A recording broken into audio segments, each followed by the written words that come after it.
पनियरा ने तो मुख्यमंत्री दिया है महोदय। ये पनियरा की धरती है कि स्वर्गीय वीर बहादुर सिंह इस पनियरा की धरती से मुख्यमंत्री की कुर्सी तक पहुंचे, तो पनियरा की पहचान बहुत बड़ी है। तो जिस पनियरा ने मुख्यमंत्री दिया उस पनियरा में तहसील नहीं। ये सरकार शिक्षा की बात करती है, लेकिन आप सोचिए कि पनियरा में एक राजकीय महाविद्यालय नहीं। मैं हर पॉलिटिकल पार्टी से जिससे भी मिलता हूँ यही सवाल करता हूँ कि महाराजगंज की जनसंख्या को देखते हुए, छात्र हित को देखते हुए महाराजगंज में एक यूनिवर्सिटी क्यों न बने। बिल्कुल बनना चाहिए, हम इसका समर्थन करते हैं। तो आपकी सरकार आएगी तो क्या आप इस पर पहल करेंगे कि स्टेट यूनिवर्सिटी बनवाएंगे कि नहीं? बिल्कुल पहल करेंगे। तो जय श्री राम का ही नारा दिया जाता है, जय भोलेनाथ, जय कृष्ण, जय ब्रह्मदेव का नारा नहीं दिया जाता है, क्योंकि श्री राम जी का जो है वहाँ से हिंदू मुस्लिम का एंगल बनता है और तुष्टीकरण की राजनीति होती है। ये कौन करता है? हर पार्टी इस समय देखिए, हर पार्टी करने पे है, हर पार्टी अपने आप को इस समय राम भक्त है। मतलब एक पार्टी तो आप देखेंगे उसी पर तो चुनाव लड़ती है और हर पार्टी इस समय वही एंगल अपनाने की कोशिश। लेकिन भारतीय जनता पार्टी के लोगों ने श्री राम मंदिर को 45 दिन में 70 बार लूटा। उस गजनवी के भी उस आंकड़े को लोगों ने पार कर दिया। नहीं, अभी ये सब तो जो चंपत राय जी जिस ट्रस्ट के महासचिव थे, जो उस पूरे ट्रस्ट को चलाते थे, जिनके इशारे पे चलती थी, न तो FIR में है न तो जेल में। क्यों नहीं है कि अगर चंपत राय जी को FIR में लिया जाता और चंपत राय जी को अगर जेल भेजा जाता तो वो अपना मुंह खोलते कि ये पैसा कहां कहां गया है। इस राम मंदिर चोरी पर किसी RSS के नेता का, किसी बजरंग दल के नेता का, बिना कटियार जी को छोड़, वो भी बाद में अपने बयान से बदल गए थे, अन्य किसी का कोई बयान नहीं आया। किसी ने इतने बड़े कुकर्म की आलोचना नहीं की। कैमरे के सामने की हो तो बताएं।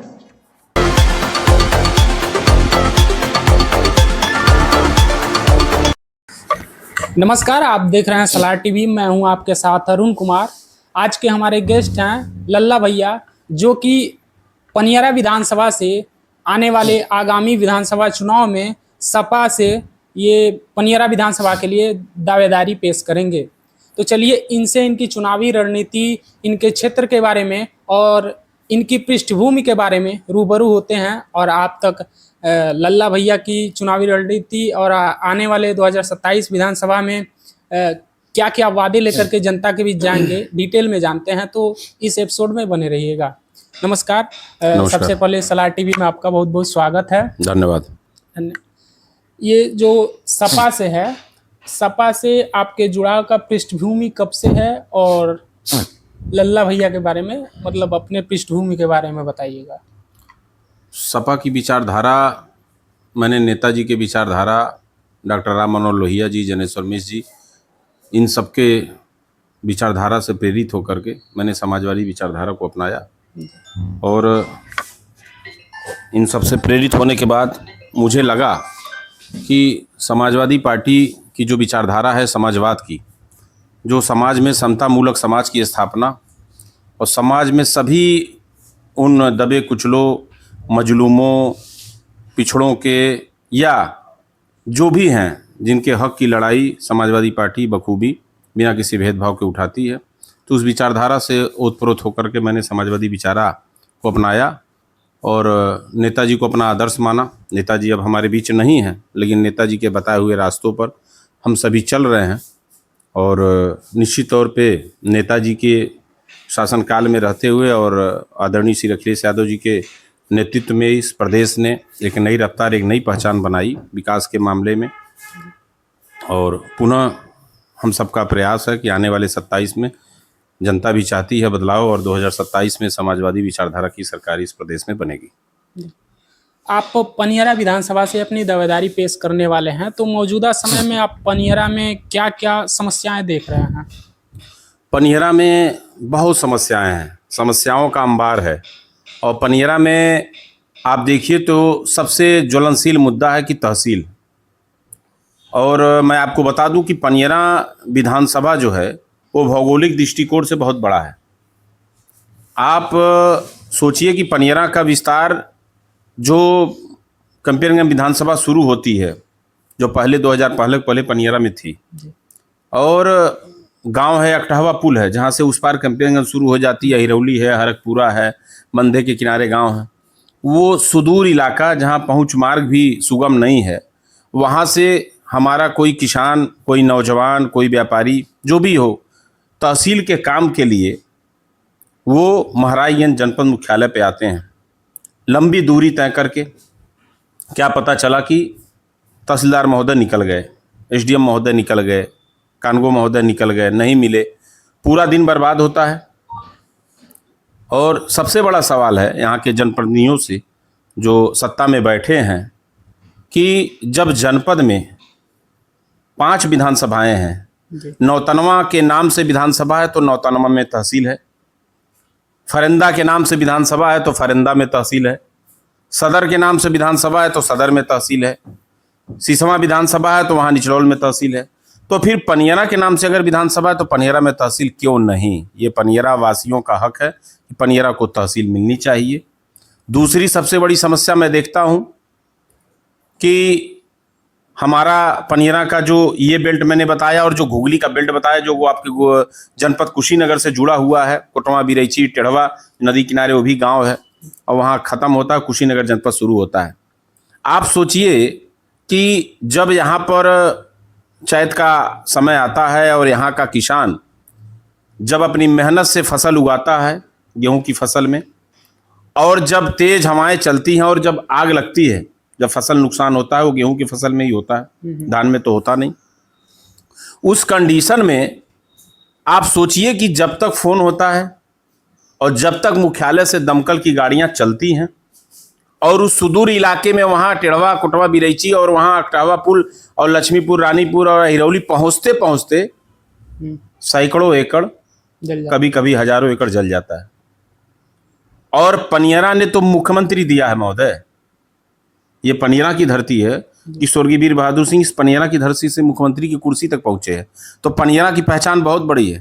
तो जिस पनियरा ने मुख्यमंत्री दिया उस पनियरा में तहसील नहीं, जिस पनियरा ने मुख्यमंत्री दिया उस पनियरा में एक अग्निशमन केंद्र नहीं, जिस पनियरा ने मुख्यमंत्री दिया उस पनियरा में एक बस स्टेशन नहीं, उस पनियरा में एक भी राजकीय महाविद्यालय नहीं। आप सोचिए, ये सरकार शिक्षा की बात करती है, लेकिन आप सोचिए कि पनियरा में एक राजकीय महाविद्यालय नहीं, एक इंटर कॉलेज है पनियरा में थाने के सामने, राजकीय इंटर कॉलेज, लेकिन वो भी उसी जीर्ण शीर्ण अवस्था में, उसको भी हाईटेक नहीं किया गया और महाविद्यालय नहीं दिया गया, कोई इंजीनियरिंग कॉलेज नहीं दी गई।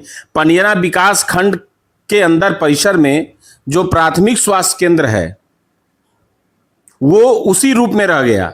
उस प्राथमिक स्वास्थ्य केंद्र को समय के हिसाब से, बदलते जमाने के हिसाब से सामुदायिक स्वास्थ्य केंद्र के रूप में भी परिवर्तित नहीं किया गया। हॉस्पिटल तो छोड़ दीजिए, कम से कम उस प्राथमिक स्वास्थ्य केंद्र को सामुदायिक स्वास्थ्य केंद्र के रूप में तो परिवर्तित कर देना चाहिए था, लेकिन वो भी उसी हालत में है। आप सपा से कब से जुड़े हुए हैं? मैं सपा से मुझे जुड़े लगभग 18 साल हो गए। 18 मैंने बीएसपी से राजनीति शुरू की थी जी और बीएसपी से राजनीति करने के बाद मैंने समाजवादी विचारधारा को अपनाया और तब से मैं समाजवादी विचारधारा में हूँ और मैं समाजवादी पार्टी का आजीवन सदस्य भी हूँ। तो 2017 से पहले समाजवादी से आप जुड़े हुए थे जी। तो 2017 से पहले माननीय अखिलेश जी का मुख्यमंत्री थे, उनकी सरकार थी जी। तो उनके सरकार में भी तो पनियरा में विद्यालय मिल सकता था, स्थिति सुधर सकती थी, तो उनके सरकार में क्यों नहीं हुआ? नहीं, उनके सरकार की जो बात है, ऐसा नहीं कि प्रदेश में काम नहीं हुए, बहुत काम हुए, लेकिन आवाज वहां तक जब तक आप विधानसभा में नहीं पहुंचेंगे, यहाँ विधायक के रूप में प्रतिनिधित्व नहीं करेंगे तो आप कार्यकर्ता के रूप में कितनी मांग करेंगे? देखिए, जैसे ब्लॉक है, जिला पंचायत है, प्रधान है, तो खुली बैठक होती है तो गांव की जनता या क्षेत्र जो गांव के सदस्य हैं वो अपनी बैठक में बात रखते हैं। उसी तरह ब्लॉक डेवलपमेंट कमेटी में जो बीडीसी हैं वो जब ब्लॉक में बैठक होती है तो वो अपने क्षेत्र की समस्या रखते हैं। जिला पंचायत सदस्य जहाँ जिले के पूरे अधिकारी बैठते हैं उस बैठक में वो जिले से संबंधित समस्या रखते हैं। उसी तरह सबका दायरा है और जब तक पनियरा से विधायक चुन के नहीं जाएगा समाजवादी पार्टी का, तब तक यहाँ ये चीज़ें संभव नहीं है, क्योंकि भारतीय जनता पार्टी के तो यहाँ पे विधायक है ज्ञानेंद्र सिंह जी, लेकिन उन्होंने कभी, और कहते हैं कि डबल इंजन की सरकार है, यहाँ भी है, सांसद महोदय भी हैं, 7वीं बार पंकज चौधरी जी सांसद हैं और दूसरी बार केंद्र सरकार में मंत्री भी हैं, लेकिन उसके बाद भी ये समस्या दूर नहीं हुई। और जो आपने कहा कि सपा सरकार में, तो जब एमएलए है नहीं यहाँ पार्टी का, एमएलए होता तो विधानसभा में उठाता, उस समय मुख्यमंत्री जी अखिलेश जी से कहता कि हमारे क्षेत्र में ये समस्या है। जैसे कि हम लोग अधिकतर ग्राउंड रिपोर्ट में जाते हैं, गांव का हाल देखते हैं, वहाँ का हाल दिखाते हैं, तो विकास हम लोगों को गांव में डेवलपमेंट जिस स्तर का दिखता है समझ में आता है, लेकिन सबसे ज़्यादा जो सवाल परेशान हम लोगों को करता है कि आखिर विकास को किस पैमाने पे तौला जाए, विकास है क्या, इस पर थोड़ा बताइए। मान लीजिए रोड्स बन गए, स्कूल बन गया, हर चीज बन गया, तो उसके आगे विकास को हम परिभाषित कैसे करेंगे? है क्या विकास? समाजवादियों ने एक आपके नारा देखने में। समाजवादियों ने एक नारा दिया था, जी।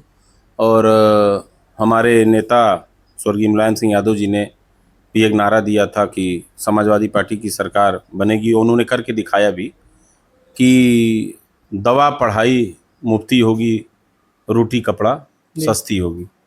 ये मूल सुविधा है, ये आम जनमानस की मूल सुविधा है कि दवा पढ़ाई मुफ्ती होगी, रोटी कपड़ा सस्ती होगी। तो आज की स्थिति में वो नहीं है। आपको याद दिला दूं कि जिला चिकित्सालयों में 1 रुपए की पर्ची का ऐलान जी। समाजवादी सरकार में नेताजी मुलायम सिंह यादव जी ने किया था। आपको बता दें कि किसानों के लिए जो सिंचाई पनवट जिसको कहा जाता है, नहरों से पानी चलाने का जो लगान लगता था, उसको समाजवादी सरकार में नेताजी ने माफ़ किया था। जो तहबाजारी लगती थी, तहबाजारी क्या होता है, थोड़ा बताइए। तहबाजारी का मतलब होता है कि सरकारी रोड की पटरियों पे जो बाजार लगते थे, अभी भी लगते हैं, जगह जगह लगते हैं, उसकी नीलामी होती थी जिला पंचायत से, और बोली लगती थी, ठेकेदार लेता था और ले करके उसके कई गुना वसूली करता था। एक किसान छोटा सा किसी टोकरी में अपना किसी उत्पाद लेकर के कोई एक सब्जी, कोई एक आइटम लेके आके बैठता था। शायद उस पूरे फसल की, उसकी कृषि उत्पाद की कीमत शायद 200 रुपया नहीं उसको बेच के मिलती थी 4 घंटे बैठ के, लेकिन जो ठेकेदार होता था उससे 100 रुपया 50 रुपया जबरन वसूलता था। उसको समाजवादी सरकार में नेताजी ने बंद किया। और विकास का जो पैमाना पूछ रहे हैं, तो मैंने आपको पहले गिनाया कि मूलभूत सुविधाएं, शिक्षा, हमारी मांग है कि केजी से लेके पीजी तक की शिक्षा मुफ्त कर दी जाए। गरीबों के लिए एक पैरामीटर बनाया जाए और उस पैरामीटर के हिसाब से केजी से पीजी तक और उच्च शिक्षा भी उसमें सम्मिलित किया जाए। और उसे फिर शिक्षा तो मुफ्त होनी चाहिए। इस क्षेत्र, इस देश में शिक्षा के लिए भी हमें पैसा देना होता है।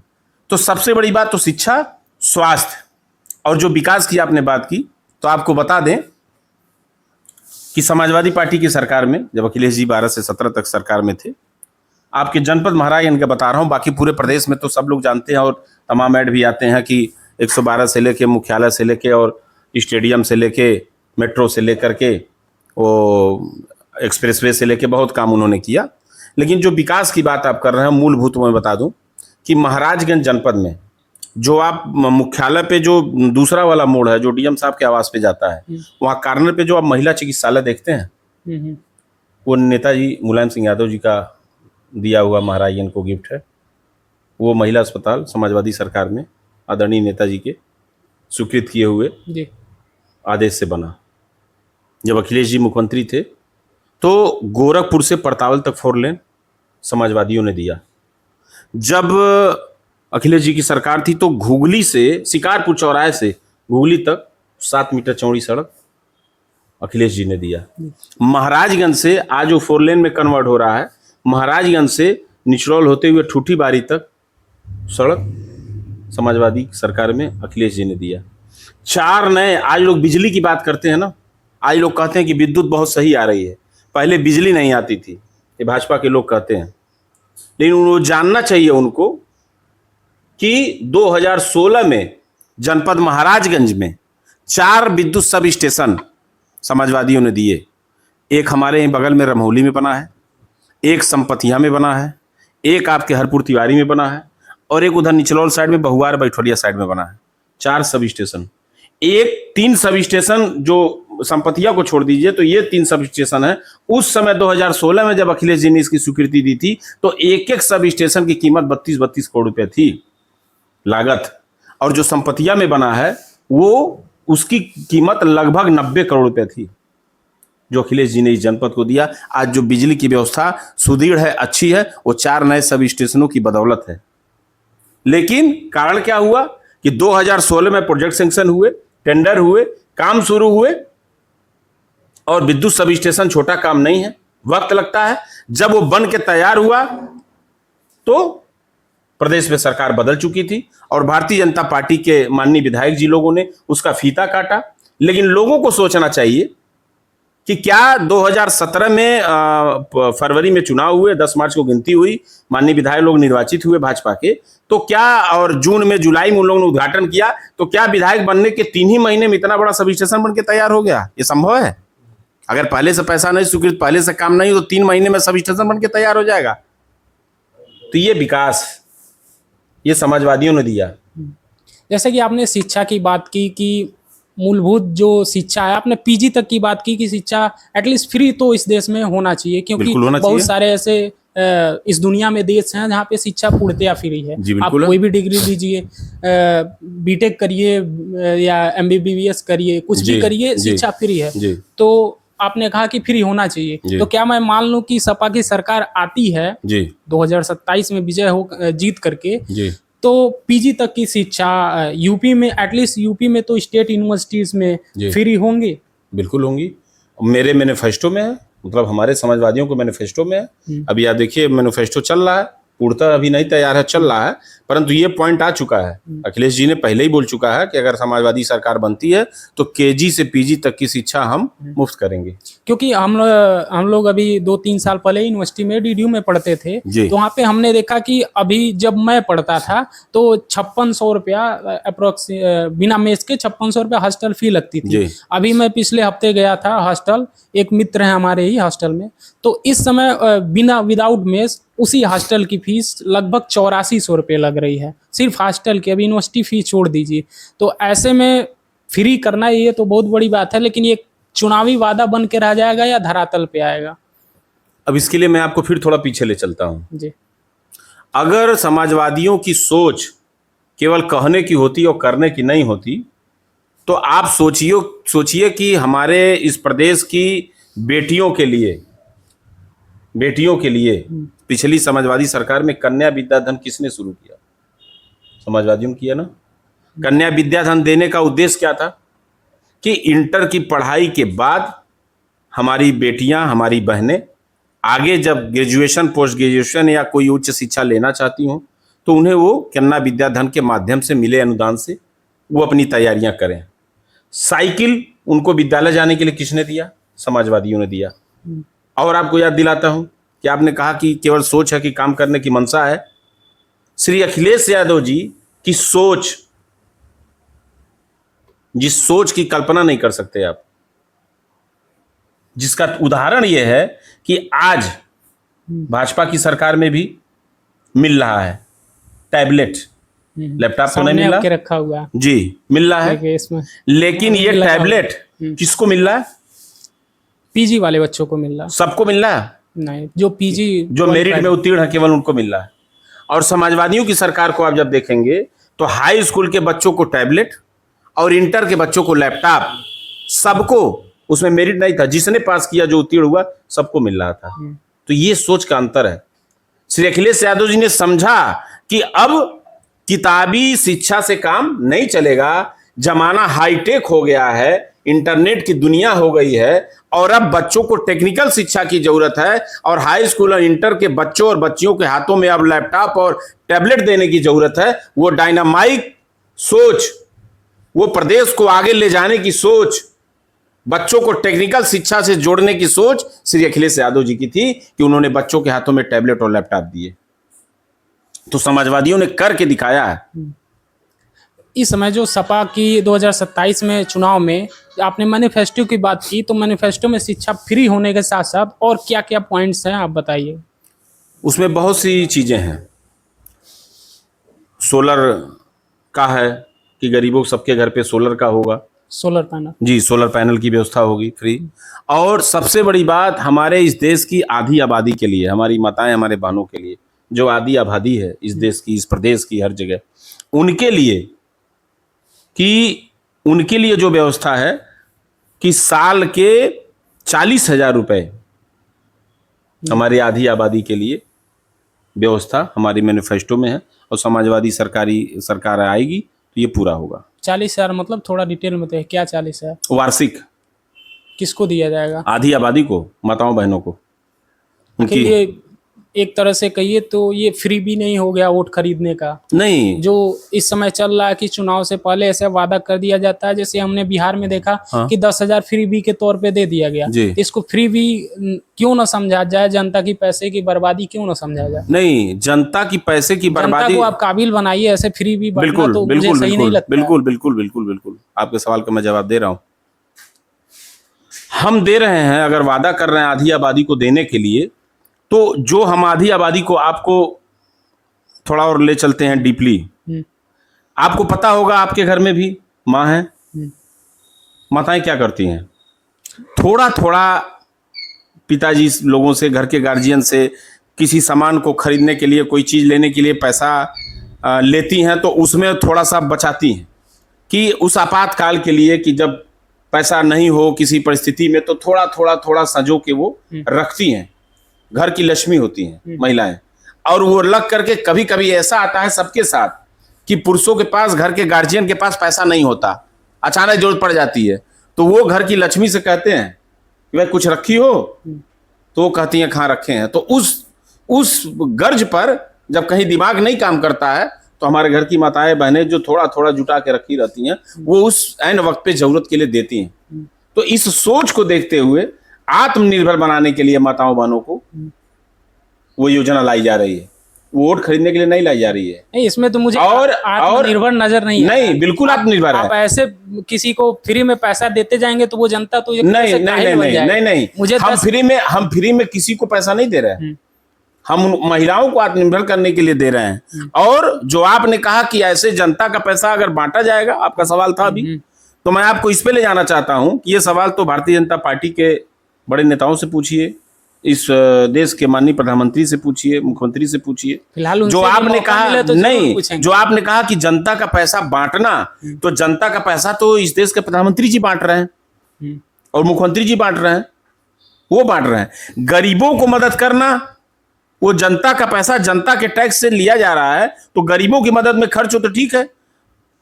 देश के प्रधानमंत्री जी तो सारे अपने देश के उद्योगपतियों को, अपने मित्रों को पैसा बांट रहे हैं, हमारे टैक्स का पैसा। फॉर एग्जाम्पल, फैक्ट पे बात करिए। फॉर एग्जाम्पल आप देख लीजिए, आप अभी माननीय प्रधानमंत्री जी के दूसरे कार्यकाल में जाइए, जब 2024 का चुनाव होना था, उसके पहले देखिए आप कि उन्होंने करीब देश के 11 उद्योगपतियों का लगभग 116 करोड़ रुपया माफ किया था, जो बैंकों से बड़े बड़े लोन्स लिए और कहे कि हमारी फैक्ट्री नहीं चली, हमारा काम नहीं चल रहा, हम नहीं दे पाएंगे। उस पैसे को सरकार ने पेड किया, उनका माफ कर दिया। तो ये जनता का पैसा बर्बाद करना होता है, वो नहीं होता है। आज के डेट में भी किसान कोई केसीसी ले ले और उसको अगर पैसा न जमा कर पाए और वो किसान का देहांत हो जाए, तो उनके बच्चों पे वो नोटिस जाएगी बैंक से, और अगर वो नहीं दे पाए तो जाके बैंक वाले भी लाल झंडी लगा देंगे उनके खेत में। लेकिन करोड़ों करोड़ रुपया बड़े उद्योगपतियों के माफ कर दिए जा रहे हैं, उनको सुविधाएं दे रहे हैं, उनके हिसाब से पॉलिसियां बन रही हैं, तो जनता का पैसा तो वहां बर्बाद हो रहा। फिर भी ये एक तरह से बांटना तो मुझे तो सही नहीं लगता है कि जनता को आप रोजगार दीजिए, उस काबिल बनाइए। हमारे मैनिफेस्टो में वो भी है, महिला हमारे मैनिफेस्टो में भी है, हम रोजगार देंगे प्रदेश में। रोजगार देने का जितने तो 2014 में या उसके बाद भी 2 करोड़ हर साल रोजगार का वादा किया। तो एटलीस्ट हमें लगता है कि पूरे तो ये तो देश के युवा ने दिल्ली के जंतर मंतर से पूछा प्रधानमंत्री से, और संसद छोड़ के भाग गए। आदरणीय मोदी जी ने कहा था कि हम सत्ता में आएंगे तो हम साल में 2 करोड़ का रोजगार सृजन करेंगे, और 12 साल उनकी सरकार हो गई भारतीय जनता पार्टी की सेंट्रल में, तो 12 साल और 9.5 साल लगभग प्रदेश में सरकार हो गई योगी जी की। तो इन दौरान तो मुझे नहीं लगता कि जो है उस वादे पे भारतीय जनता पार्टी खड़ी हुई। और हम जिन नौकरियों की बात कर रहे हैं, समाजवादी बात कर रहे हैं, तो पूरे प्रदेश में भाई समाजवादी सरकार तो प्रदेश में आएगी, हम सेंट्रल की बात तो नहीं कर सकते, लेकिन प्रदेश में जिन भी डिपार्टमेंट में, जिन भी राजकीय संस्थाओं में जितनी जरूरत होंगी, जितने रिक्त पद खाली होंगे, वो सब भरे जाएंगे। एक पॉइंट और, जैसे कि पनियरा में आपने तहसील की बात की, तहसील के अलावा आपको क्या समस्या दिख रहा है? एटलीस्ट तहसील की बात जो आप किए हैं, तो एक तरह से राजनीतिक मुद्दा मुझे लग रहा है, जैसे कि सिसवा में भी है कि सिसवा वाले तहसील की मांग कर रहे हैं, जबकि सिसवा से जस्ट 10 किलोमीटर दूर पे है, 5-10 मिनट का समय लगेगा, तहसील तक पहुंच जाएंगे। ऐसे में कोई भी सिटी जो है थोड़ा बड़ा हो जाए तो हर जगह का जनता अगर तहसील की मांग करने लगे तो ऐसे हर जगह तो तहसील नहीं बनाई जा सकती है। नहीं, अब जैसे सिसवा की बात की तो इसके विषय में तो सिसवा के लोग बताएंगे कि उनकी क्या समस्या है। जैसे कि हमने कल ही देखा है कि सपा के प्रत्याशी हैं सुशील टिब्बेवाल, शायद नाम गलत हो, मुझे सही है नहीं, करेक्ट वो कर दीजिएगा। पिछला चुनाव लड़े थे वो हाँ। 22 का जी। तो उन्होंने भी कल ही के पोस्ट में लिखा है कि अगर मेरी सरकार बनती है तो मैं सिसवा को तहसील बनवा दूंगा, आप कह रहे हैं मैं पनियरा को बनवा दूंगा। तो ऐसे में हर जगह तहसील बनाना तो सरकार के ऊपर अतिरिक्त बोझ भी है और पूरा सिस्टम डेवलप करना पड़ता है उसके लिए। जब तहसील है तो फिर तहसील की मांग क्यों, ऐसे इसको पहले बात तो चुनावी मुद्दा की तरह लपेटना। तो पहले बात तो मैं आपको बता दूं कि जो आपने अतिरिक्त बोझ की बात की, तो ये अतिरिक्त बोझ नहीं है। उत्तर प्रदेश इस पूरे राष्ट्र का, पूरे भारत का सबसे बड़ा प्रदेश है और यहाँ का बजट बहुत बड़ा है। अभी आप देखिए, अनुपूरक बजट तो छोड़ दीजिए, वित्तीय वर्ष समाप्त होने के बाद यहाँ के वित्त मंत्री श्री सुरेश खन्ना जी ने, जो वित्त मंत्री जी ने बजट पेश किया था जब मार्च फरवरी में, और अनुपूरक बजट तो अभी फिर आया है, लेकिन जो फ्रेश बजट वार्षिक जो पेश हुआ था वो 9 लाख करोड़ से अधिक का था। तो प्रदेश सबसे बड़ा है, तो उसके लिए जनता की जरूरत के लिए, मूलभूत सुविधा के लिए बजट खर्च करना वो भार नहीं कहा जाएगा, पहली बात। दूसरी बात कि जो आपने कहा कि सिसवा, तो अब सिसवा की समस्या के बारे में मैं क्या कह सकता हूँ, उसको मैं एक्सप्लेन नहीं कर सकता। हम लोग पनियरा के वासी हैं, हम लोग पनियरा के वासी हैं, तो हम पनियरा की समस्या को कर सकते हैं। हमारी ये मांग है कि पनियरा विधानसभा है, तो हर विधानसभा को जब तहसील मिला है, मैंने पहले भी आपको बताया फरिंदा नौतनवा सदर, तो पनियरा को भी मिलना चाहिए। ये हक है हमारा,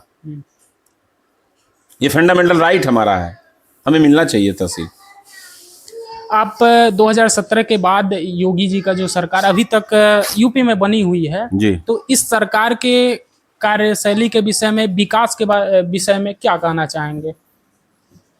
अब जहां तक कार्यशैली की बात है, पहला सवाल आपका, तो कार्यशैली सबके सामने है कि भारतीय जनता पार्टी की सरकार या हमारे प्रदेश के मुखिया आदरणीय योगी जी जिस हिसाब से नफरत फैलाते हैं, नफरत बांटते हैं, तो ये पूरी बीजेपी की राजनीति जो है वो नफरत पे टिकी हुई है।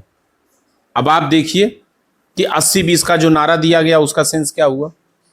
अभी मैं आपको ले चलता हूं कि अभी आदरणीय मुख्यमंत्री जी योगी जी ने एक बयान दिया था कि हनुमानगढ़ी पर नमाज पढ़ी गई थी अयोध्या में, दिया था बयान, आपने भी देखा होगा।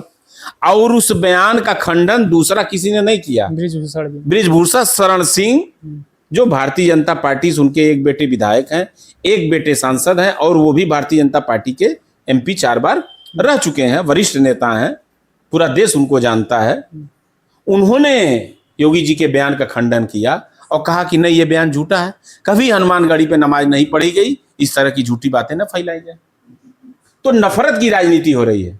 आप देखिए किस तरह मर्यादा पुरुषोत्तम भगवान श्री राम के मंदिर अयोध्या में, जो हम सभी सनातनियों की बहुत बड़ी आस्था है, वहां पे किस तरह से चोरी हुई। 45 दिन के सीसीटीवी रिकॉर्ड, जो रिकॉर्ड है 45 दिन का, उस 45 दिन के रिकॉर्ड के अनुसार जो एसआईटी के अधिकारियों ने बयान दिया कि 45 दिन की जो रिकॉर्ड है, जो नहीं है उसको छोड़ दीजिए, जो रिकॉर्ड है उस रिकॉर्ड के अनुसार 70 बार, 45 दिन में 70 बार चोरी हुई।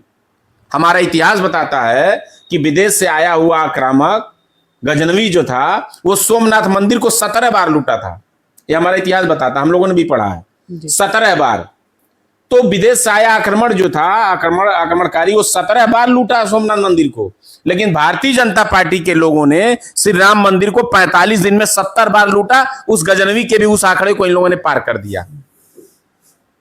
और आप देखिए कि माननीय मुख्यमंत्री जी, जो आपने कहा कि उनकी नीतियों पर और विकास पे, अभी मैं नीतियों पे ही चल रहा हूं, कि उन्होंने कहा दूध का दूध और पानी का पानी हो जाएगा अयोध्या में आके। आपने सुना होगा बयान माननीय मुख्यमंत्री जी का। यहाँ पे आपने, लेकिन यहाँ पे रोकूंगा, आपने कहा कि मतलब लूट जो है, चोरी जो है, वो भारतीय जनता पार्टी ने करवाया है। ये तो बहुत बड़ी बात होगी, क्योंकि उस टीम में जो लोग थे, जो लोग कमेटी में बैठाए गए थे देख रेख के लिए, चोरी तो उन्होंने की है। ऐसे में बीजेपी को उनको किसने बैठाया? हमने, समाजवादियों ने। नहीं, सुप्रीम कोर्ट के उनके आदेश के बाद जो नहीं कमेटी नहीं बनाई नहीं गई थी, सुप्रीम कोर्ट ने ट्रस्ट बनाने की सलाह दी ट्रस्ट। कि सुप्रीम कोर्ट ने नाम बताया था कि चंपत राय जी, फलाने जी, ढमाके जी, नाम बताया था क्या? ऐसे में मान लीजिए आप नहीं, मैं क्रॉस क्वेश्चन आपसे कर रहा हूं। आपने कहा सुप्रीम कोर्ट ने, देश के सर्वोच्च न्यायालय ने कहा, सरकार को निर्देश दिया कि आप एक ट्रस्ट बनाइए, लेकिन ट्रस्ट में किसको रखना है, कौन महासचिव होगा, कौन अध्यक्ष होगा और कौन पदाधिकारी होगा, इसका चयन तो भारतीय जनता पार्टी के लोगों ने किया ना। ऐसे में चंपत राय जी आदरणीय मोदी जी के कितने करीबी हैं, इस सरकार के कितने करीबी हैं, नहीं पता, किसको नहीं पता। और भारतीय जनता पार्टी ने उन लोगों का सिलेक्शन किया। दूसरी बात मैं ये कहना चाहता हूं कि जब राम मंदिर का निर्माण का श्रेय, जबकि ये फैसला सुप्रीम कोर्ट का था, अगर सुप्रीम कोर्ट का फैसला भारतीय जनता पार्टी की सरकार रहते हुए नहीं आता, कांग्रेस की सरकार रहने हुए आता देश में, या किसी अन्य तीसरे दल की धड़े की सरकार रहते हुए आता, तब भी वो सरकार भी यही काम करती ना, सुप्रीम कोर्ट का आदेश का अवहेलना नहीं करती। अगर भाजपा के बजाय कोई दूसरी सरकार होती और सुप्रीम कोर्ट फैसला सुनाता और कहता कि आप राम मंदिर ट्रस्ट बनाइए और बनवाइए, तो कोई सरकार होती बनवाती। तो भारतीय जनता पार्टी का तो वो फैसला था नहीं, वो तो देश के सर्वोच्च न्यायालय का फैसला था। हाँ, ये था कि वो सत्ता में थे, उनके समय रहते सुप्रीम कोर्ट का फैसला आया।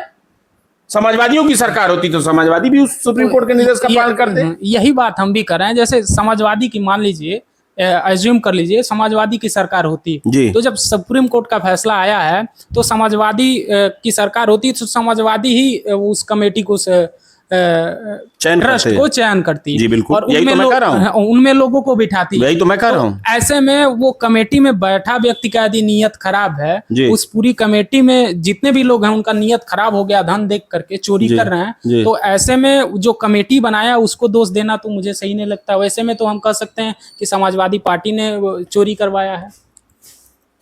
समाजवादी पार्टी ने चोरी करवाया है, आपका सवाल है? नहीं, एज्यूम करके आपको एक बता रहे हैं। जैसे अगर समाजवादी की सेंटर में सरकार होती, समाजवादी उस ट्रस्ट को बनाई होती, तो ऐसे में जिस तरीके से आप कर रहे हैं उस तरीके से बीजेपी भी तो कह सकती थी। महोदय, जिम्मेदारी किसकी होती है? जो कुर्सी पे होता है, ट्रस्ट जो कुर्सी पे होता है, आप जिम्मेदारी से नहीं भाग सकते। आप राम मंदिर के निर्माण का श्रेय ले रहे हैं। आपने कहा हमने इतना भव्य मंदिर बनाया, पूरे देश में विदेशों में आपने न्योता बांटा, बुलाया, ठीक, और आज चोरी हो रहा है तो आप चुप हैं। तो जब पूरी जिम्मेदारी आपकी है, उसका श्रेय आपने पूरा लेना चाहा, उसको पूरा आपने मीडिया में और सारे उसमें आपने चलाया और कहा कि हमने इतना भव्य काम किया, इतने 100 वर्षों का ये मामला हमने बना के स्थापित कर दिया राम मंदिर, तो वो श्रेय आप लेंगे। मतलब ये कहावत हमारे यहाँ देहातों में है, जो आम भाषा में लोग कहते हैं कि मीठा मीठा गप गप, कड़ुआ कड़ुआ थू। मतलब जो मीठा है वो मेरा है, जो कड़ुआ है वो थूक देंगे। मतलब जो श्रेय है वो आप लेंगे, लेकिन जो दोष है वो आप नहीं लेंगे। हम कुर्सी पे बैठे हैं, अच्छा काम होगा तो हम उसका श्रेय लेंगे, और जो खराब काम होगा कहेंगे हमसे मतलब नहीं है। ये कौन सी जिम्मेदारी है? नहीं, दोष के लिए मान लीजिए चोरी हुआ तो भारतीय जनता पार्टी ने तत्काल एसआईटी भी तो बैठाया, जांच भी हुई। क्या हुआ उस एसआईटी का? मैं तो यही कह रहा हूं कि देश के, इस प्रदेश के मुख्यमंत्री जी ने कहा आकर के मीडिया के सामने कि दूध का दूध और पानी का पानी होगा। क्या दूध का दूध पानी का पानी हुआ? मैं आपसे पूछ रहा, आप बताइए क्या हो गया? एफआईआर वो पैसे बरामद हो गए, चोरी के सारे पैसे बरामद हो गए, पुलिस तक एसआईटी पहुंच गई, नहीं पैसे कहाँ गए, क्लियर हो गए? नहीं, अभी ये सब तो जो चंपत राय जी जिस ट्रस्ट के महासचिव थे, जो उस पूरे ट्रस्ट को चलाते थे, जिनके इशारे पे चलती थी, न तो एफआईआर में है और न तो जेल गए। क्यों नहीं गए? कि अगर चंपत राय जी को एफआईआर में लिया जाता और चंपत राय जी को अगर जेल भेजा जाता तो वो अपना मुंह खोलते कि ये पैसा कहां कहां गया है। तो जब मुंह खोलते पैसा कहां कहां गया है तो बहुत बड़ा बवंडर होता। इसलिए छोटी मछलियों को दिखावे के लिए शिकार किया गया, खेल जो हुआ वो सबको छोड़ दिया गया। मेरा एक और सवाल है इसी से रिलेटेड कि जितने भी हिंदू संगठन हैं, आरएसएस हैं, बजरंग दल हैं, जितने भी हैं जो हिंदुत्व की बात करते हैं, सनातन की बात करते हैं, हिंदुत्व के मुद्दे पे प्रखर होकर के सड़क पे आते हैं, इस राम मंदिर चोरी पर किसी आरएसएस के नेता का, किसी बजरंग दल के नेता का, विनय कटियार जी को छोड़, वो भी बाद में अपने बयान से बदल गए थे, अन्य किसी का कोई बयान नहीं आया। किसी ने इतने बड़े कुकर्म की आलोचना नहीं की, कैमरे के सामने आके की हो तो बताएं आप। तो कैसे मान लें कि वो सनातनियों के रक्षक हैं और हिंदू धर्म में उनकी आस्था है? मैं तो ये मानता हूं कि वो उनकी आस्था भाजपा में है। अगर बजरंग दल और सारे हिंदू संगठन जो हैं अगर सनातनियों के लिए हैं, तो इतना बड़ा चोट पहुंचा है सनातनियों के ऊपर इस घटना से, श्री राम मंदिर के चोरी से, लेकिन एक भी व्यक्ति कैमरे के सामने आके कोई बयान नहीं दिया। मुझे जहाँ पर्सनली मैं अपनी ओपिनियन बताऊं तो जैसे कि चुनाव के टाइम में या किसी भी समय में एज ए पॉलिटिकल लीडर, जनता का लीडर हो करके धर्म की बात करना, तो मुझे चुनावी फायदा ही नजर आता है। चाहे वो सपा करे, बसपा करे, कांग्रेस करे, टीका लगाए, मंदिर जाए, वो पर्सनल है, लेकिन चुनावी फायदे के लिए जाए तो मुझे ये राजनीति ही दिखता है। ऐसे में मुझे एक सवाल और बहुत ज़्यादा जो परेशान करता है कि हर जगह आप कैंपेन में देखिए, चाहे किसी भी पार्टी के करे मतलब प्रचार में देखिए, तो जय श्री राम का ही नारा लिया जाता है। जय भोलेनाथ, जय कृष्ण, जय ब्रह्मदेव का नारा नहीं लिया जाता है, क्योंकि श्री राम जी का जो है वहां से हिंदू मुस्लिम का एंगल बनता है और तुष्टीकरण की राजनीति होती है। ये कौन करता है? हर पार्टियां इस समय देखिए, हर पार्टी करने पे है। हर पार्टी अपने आप को इस समय राम भक्त, मतलब एक पार्टी तो आप देखेंगे उसी पर चुनाव लड़ती है। पहली बात तो मैं ये बता दूं, हर पार्टी इस समय वही एंगल अपनाने की कोशिश कर रही है। पहली बात तो मैं ये बता दूं कि जो आपने कहा कि हर पार्टी राम भक्त होना, सनातनी होना, नहीं, वो एक अलग विषय है, अलग विषय है, और पार्टी की विचारधारा एक अलग विषय है। मैं समाजवादी विचारधारा का हूं, तो क्या मैं भगवान में आस्था नहीं रखता? नहीं, बिल्कुल आप रखिए। अब मैं तो चैलेंज देता हूं, जो अपने आप को भारतीय जनता पार्टी के तमाम कार्यकर्ता नेतागण हैं, कि जो अपने आप को कहते हैं कि हम बहुत बड़े सनातनी हैं और छोटी छोटी बातों पे जो है कहते हैं, मुद्दे बनाते हैं और कहते हैं कि इस बात में देखिए सनातन का अपमान हो गया, धर्म का अपमान हो गया, ये हो गया, वो हो गया। मैं उन्हें खुला चैलेंज देता हूं। मैं समाजवादी विचारधारा का हूं और वो भारतीय जनता पार्टी की विचारधारा के बहुत बड़े सनातनी हैं। ऐसे लोगों को मैं खुला चैलेंज देता हूं, मेरे सामने बैठ जाएं और सनातन के विषय पे चर्चा कर लें, सनातन के विषय पे चर्चा कर लें। मैं उनको खुला चैलेंज देता हूं कि वो कितने बड़े ज्ञानी हैं। हम समाजवादी विचारधारा होकर के जो है सनातन के विषय पे चर्चा कर लेंगे और उनसे अधिक जानकारी हमारे पास है। तो ये तो जो आपने कहा कि चुनावी मुद्दा, तो चुनावी मुद्दा नहीं है। मैं आपको ये बता दूं कि विपक्ष का काम क्या है? सरकार की गलत नीतियों का विरोध करना, उसको जन जन तक पहुंचाना, खामियों को गिनाना, और जो भी भ्रष्टाचार, करप्शन या अपराध जो हो रहे हैं उनको उजागर करना। तो रिसेंट में देखिए, तो समाजवादी पार्टी वही कर रही है। समाजवादी पार्टी विपक्ष में है तो समाजवादी पार्टी बता रही है। और आप बताइए मुझे कि अगर श्री अखिलेश यादव जी ने अगर श्री राम मंदिर चोरी का मुद्दा न उठाया होता तो क्या ये मुद्दा उठता? सबसे पहले मीडिया के सामने किसने बोला? श्री अखिलेश यादव जी ने बोला, ट्वीट किया था, बोला और बताया कि इस तरह की चोरी, इस तरह का कृत्य जो है अयोध्या में हो रहा है। उसके बाद नहीं जग जाहिर हुआ। अगर न होता तो क्या, मैं आपसे पूछता हूं पत्रकार महोदय, कि क्या यह सरकार एसआईटी का गठन करती? क्या जांच होती? शायद मुश्किल था, उजागर होगी तभी ना एसआईटी की गठित। तो उजागर करना काम विपक्ष का है। अब इसको सत्ता पक्ष के लोग ये कहें कि ये चुनावी मुद्दा है और चुनाव के फायदे के लिए, तो ये चुनाव के फायदे के लिए नहीं है। जो भी सरकार की गलत नीतियां होंगी, जो भी भ्रष्टाचार होगा, चाहे वो विकास से जुड़ा हो, चाहे शिक्षा से जुड़ा हो, चाहे रोजगार से जुड़ा हो, चाहे स्वास्थ्य से जुड़ा हो, चाहे विकास से जुड़ा हो, चाहे धर्म से जुड़ा हो, जहां भी सरकार गलत करेगी, जहां भी सरकार के लोग गलत करेंगे, विपक्ष उस मुद्दे को उठाएगी, जन जन तक पहुंचाएगी। ये विपक्ष का काम है। एक सवाल और है, आखिरी सवाल होगा, कि जैसे कि मैं महाराजगंज को देखता हूं कि महाराजगंज के जो इस समय बीजेपी के प्रदेश अध्यक्ष बन चुके हैं पंकज जी, वो पिछले कई वर्षों से लगभग 5, 6, 7 बार से सांसद जी हैं। 7वीं बार हैं। हाँ, जहां तक मेरी उम्र के हिसाब से मुझे याद है जी। तो मुझे ये लगता है कि महाराजगंज की इतनी बड़ी जनसंख्या होने के वजह से यहाँ का जो छात्र है, छात्र हित की मैं बात करूं, क्योंकि मैं पर्सनली इस चीज से पीड़ित हुआ और मुझे सोचने पर मजबूर हुआ कि छात्र हमेशा शिक्षा के लिए, महाराजगंज का हायर शिक्षा के लिए पलायन करना पड़ता है उसको। लखनऊ, गोरखपुर, दिल्ली, इलाहाबाद जैसे महंगे सिटीज़ में जा कर के रहना पड़ता है। और महाराजगंज की जनता आप जानेंगे तो यहाँ की लगभग जनता मजदूरा जनता है, जो कि रोज दिहाड़ी मजदूर है। पिताजी रोज कमाएंगे तो बच्चों को पढ़ाएंगे। ऐसे में महाराजगंज को देखते हुए कोई भी पॉलिटिकल पार्टी है मैं हर पॉलिटिकल पार्टी से जिससे भी मिलता हूँ यही सवाल करता हूँ कि महाराजगंज की जनसंख्या को देखते हुए, छात्र हित को देखते हुए महाराजगंज में एक यूनिवर्सिटी क्यों न बना? बिल्कुल बनना चाहिए, हम इसका समर्थन करते हैं। तो आपकी सरकार आएगी तो क्या आप इस पे पहल करेंगे कि स्टेट यूनिवर्सिटी बनवाएंगे कि नहीं बनवाएंगे? बिल्कुल पहल करेंगे। जो आपने समस्या बताई, ये समस्या अभी तो आपने हमारे पनियरा विधानसभा की समस्या पूछी, और ये समस्या जो आपने पूछी ये पूरे इस महाराज जनपद की है, पूरे लोकसभा की है, तो एक होनी चाहिए, यूनिवर्सिटी बिल्कुल होनी चाहिए। तो हम इसका समर्थन करते हैं। जी। तो ये सवाल तो आपको यहाँ के वर्तमान सांसद और प्रदेश अध्यक्ष महोदय से पूछना चाहिए। देखिए, मौका मिले तो हम सवाल उनसे भी पूछेंगे, नहीं, नहीं छोड़ेंगे। मौका मांगे उनसे, हम मौका मांगे, और ये सवाल आप रखिए, जरूर करेंगे। एक सवाल और रखिएगा मेरे तरफ से, आप उनसे मेरे तरफ से एक सवाल रखिएगा यहाँ के माननीय सांसद जी, प्रदेश अध्यक्ष महोदय से, कि पूरा प्रदेश जानता है और इस महाराजगंज लोकसभा की जनता भी जानती है, जिन्होंने ये 7 बार उनको सर माथे पे बिठाने का काम किया, आदरणीय सांसद महोदय को, मंत्री महोदय वर्तमान में, ठीक ना। वो उद्योगपति भी हैं, रातरू तेल उनका बहुत बड़ा ब्रांड है, और इस समय भारत से बाहर मुझे लगता है करीब 21-22 देशों में जा रहा है, उसका हो रहा है। वो यहाँ के एमपी हैं 7वीं बार। उन्होंने नोएडा में एक फैक्ट्री लगाई रातरू की, गोरखपुर में उनके सबसे पुराना प्लांट है। फिर उन्होंने एक उत्तराखंड के रुद्रप्रयाग में एक प्लांट लगाया। तो क्या उनकी ये नैतिक जिम्मेदारी नहीं बनती थी?